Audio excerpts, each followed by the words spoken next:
C'est parti à nouveau. Donc maintenant ce qu'on va essayer de faire, c'est de réaliser ce dessin. On a déjà fait le carré de 18 cm de côté.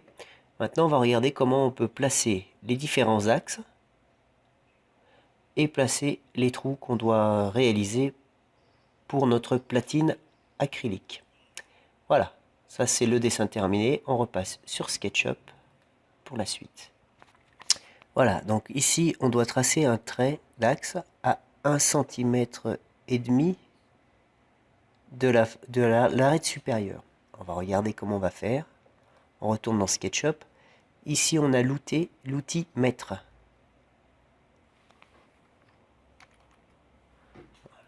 L'outil mètre. On vient à l'extrémité ici, le point vert, extrémité. On descend sur l'axe. La longueur s'affiche à nouveau ici dans le petit rectangle. On revient sur l'axe.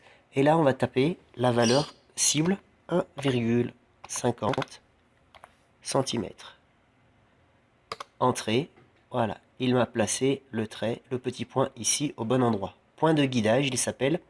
Je vais le conserver, je ne touche plus la souris. Je viens ici récupérer l'outil ligne. Je clique sur point de guidage. Et je vais jusque sur l'arête. Il va me tracer la parallèle tout seul. Voilà, jusque là, fastoche.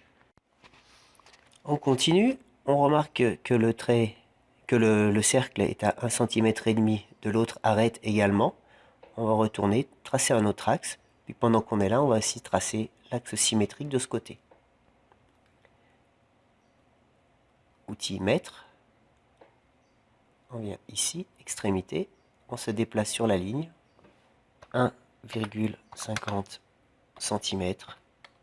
Entrée. Voilà, il m'a installé mon point guide.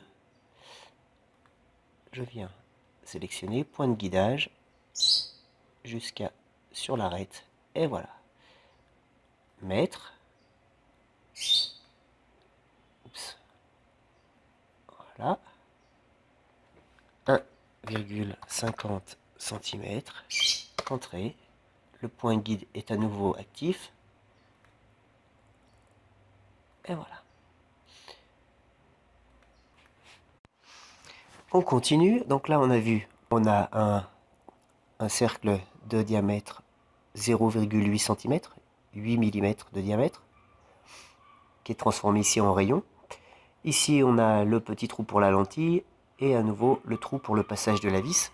Alors, comme vous avez constaté, j'ai pas tracé d'axe pour la lentille puisqu'il va me le trouver tout seul. Il va m'indiquer le point milieu tout à l'heure. On va tracer maintenant ces deux cercles-là. Outil cercle. Clic. Je déplace. Voilà. Je déplace légèrement mon crayon. Je vois le diamètre qui évolue. Je vais taper la valeur. Cible 0,80 cm. Entrée. Et voilà. Mon premier cercle est fait. Deuxième cercle. Clic. Là, il m'indique directement 0,80 cm. Ah, pardon, je me suis trompé. J'ai fait le rayon de 0,80 cm. On va le changer. 0,40 cm. Hop, voilà. Clic. Je clique. 0,40 cm. L'affaire est faite. Voilà, j'ai mes deux traits qui sont faits.